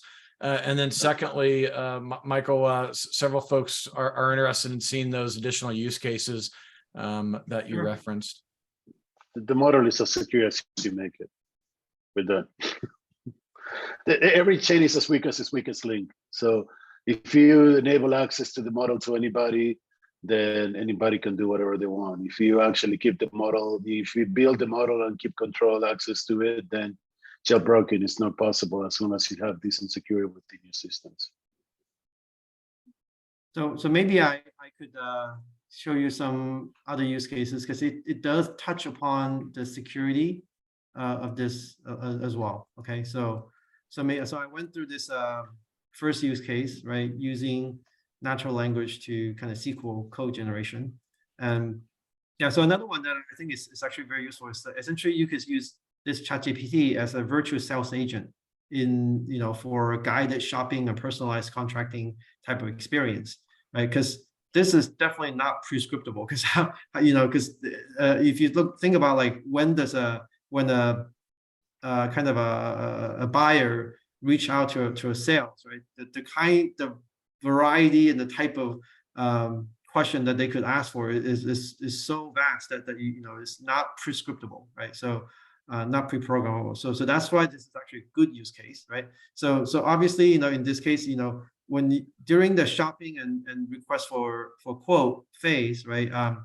You know, you probably need to provide the kind of the product catalog or so maybe some product rating to the language model, right? So these are, again, like I said, you know, I want to say this is not retraining. You're just providing these as part of the prompt, right? So that the ChatGPT know how to respond to the question, right?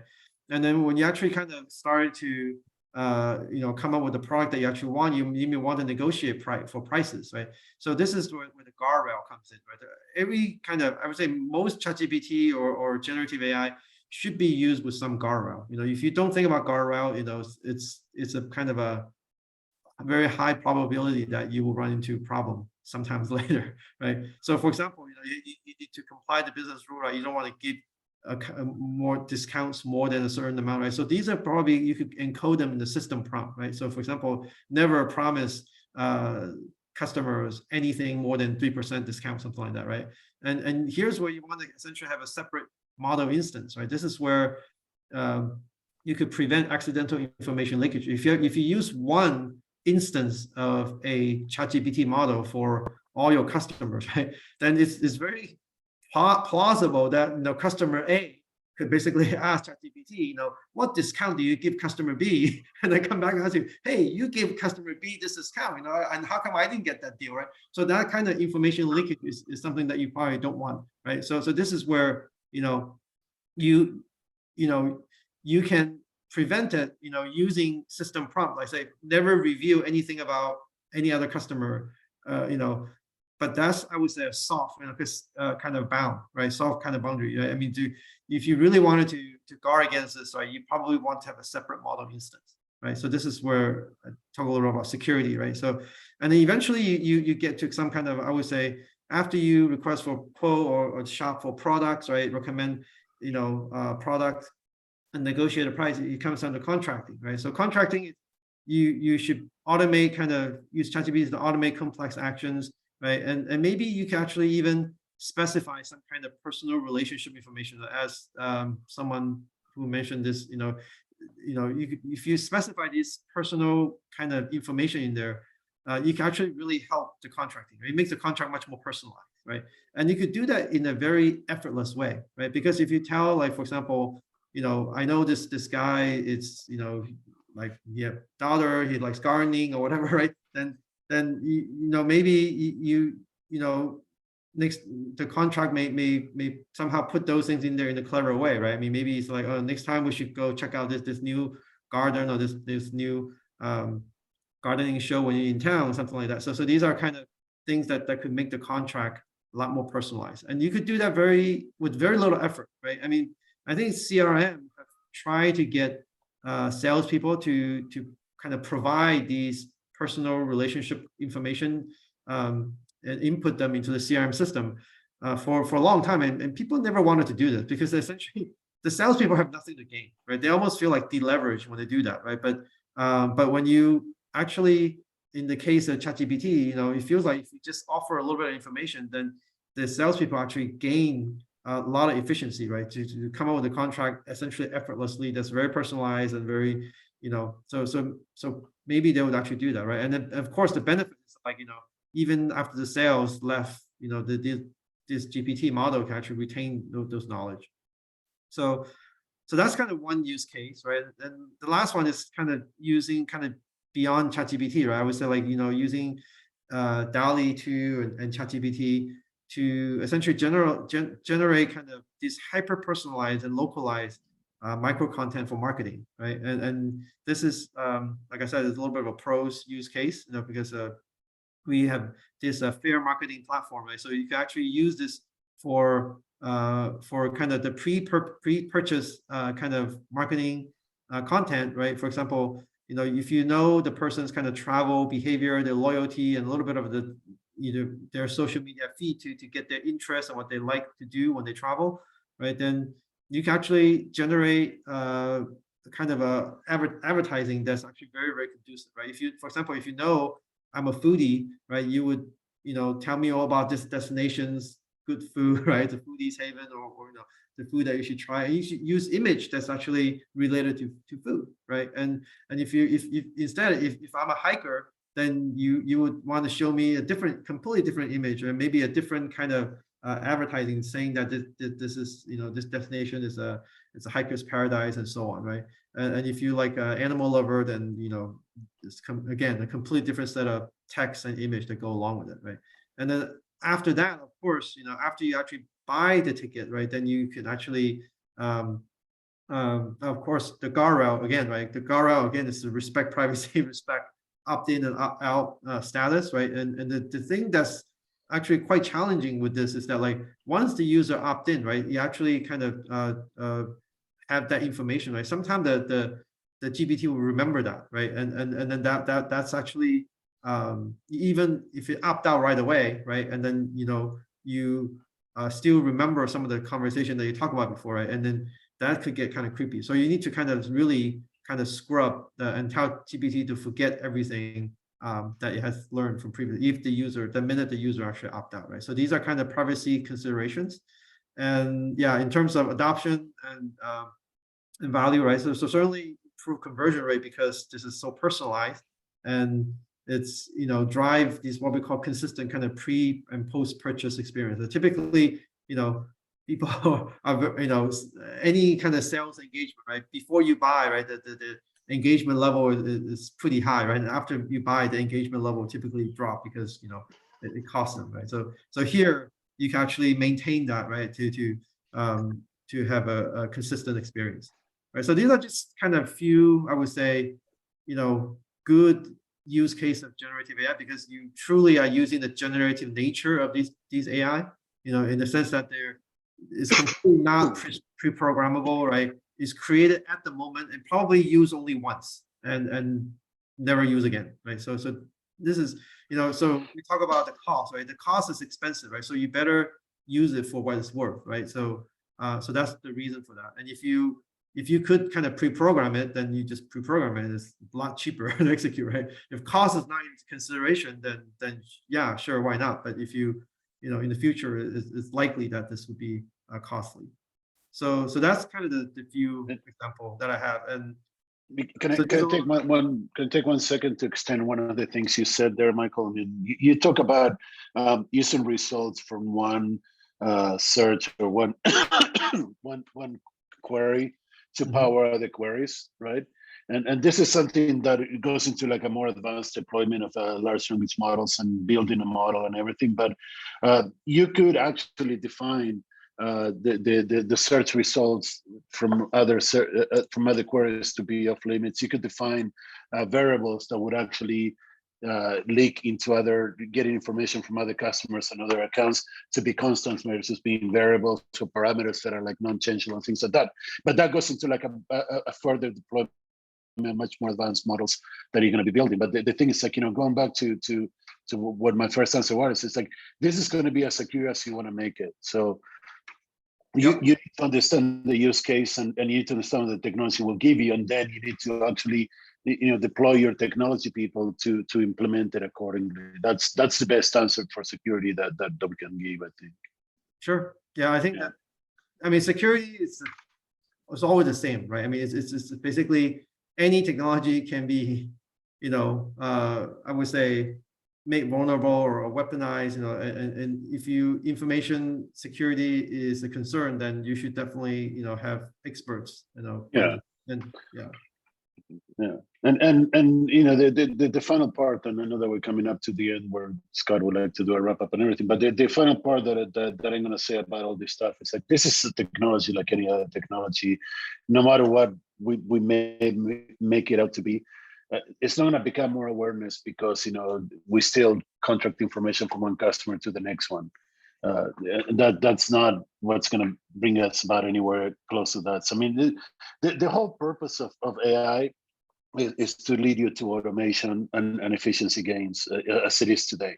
Maybe in 20 years we have a different conversation, but automation and optimization should be the goals that you're going after. If these are not the goals that you want, if you want a computer to actually make sense of something that cannot make sense, I don't think we're there yet. But I'll shut up now and I'll let the real experts talk about this stuff, and I'll thank everybody for being here.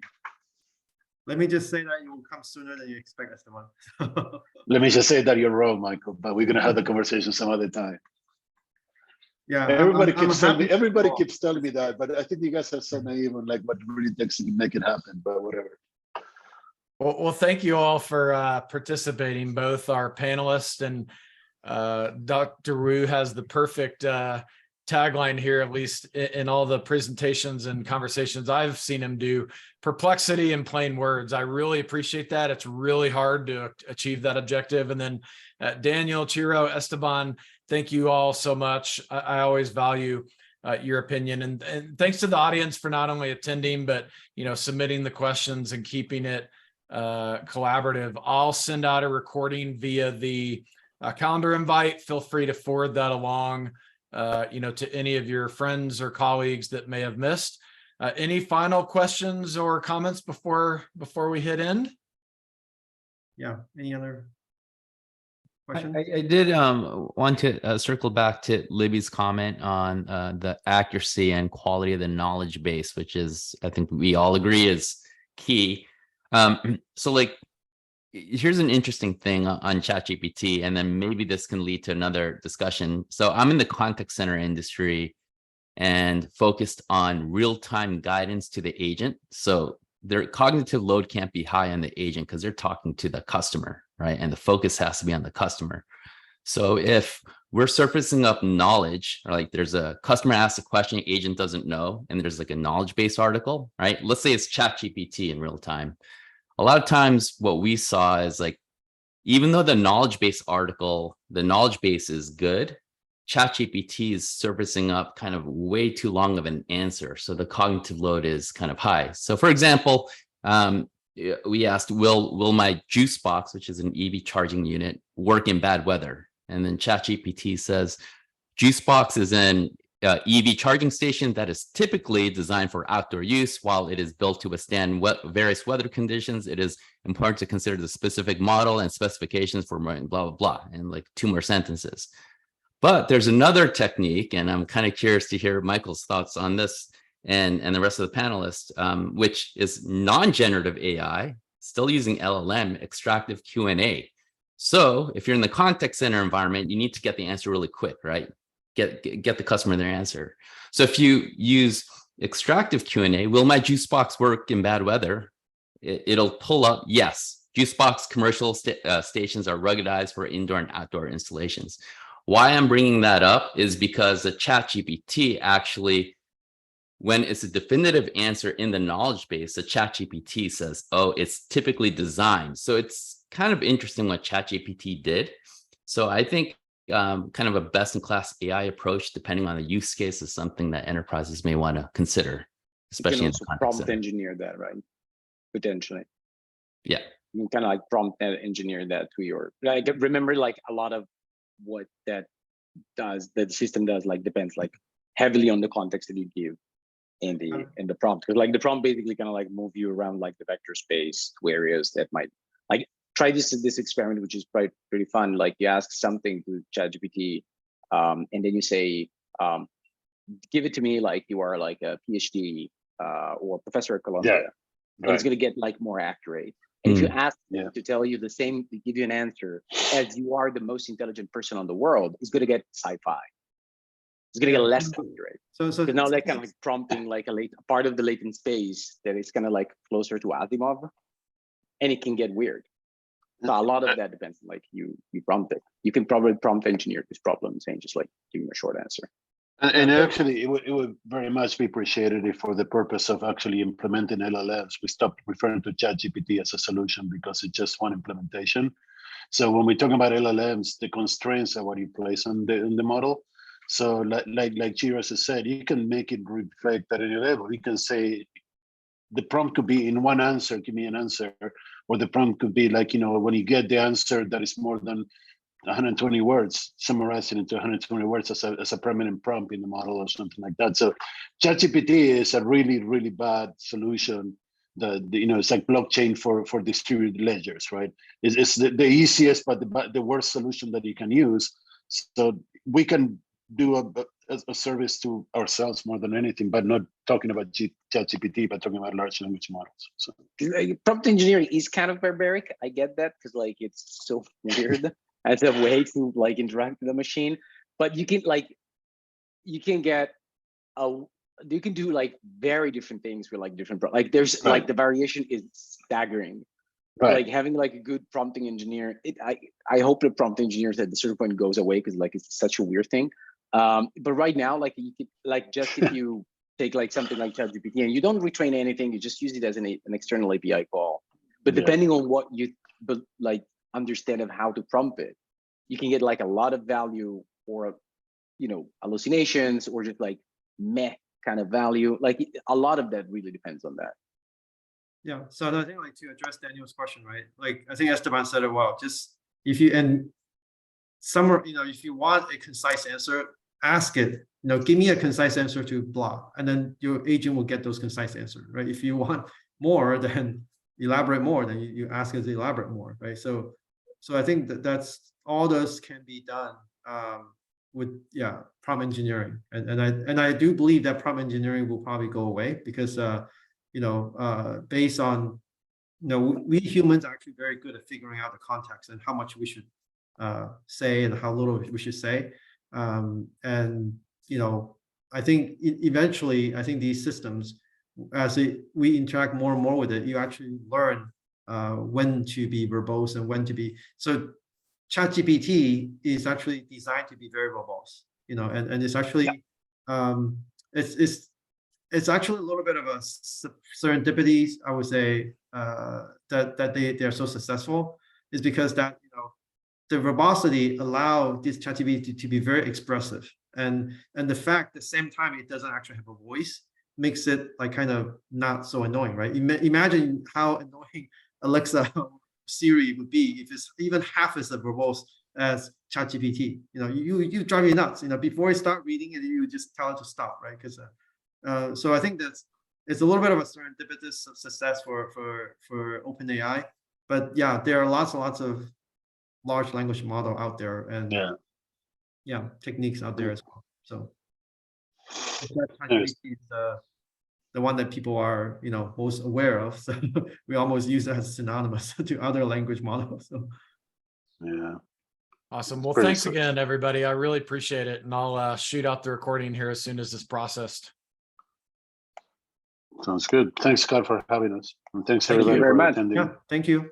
Talk to y'all soon. Bye-bye. Thank you. Bye. Have a good one. Bye.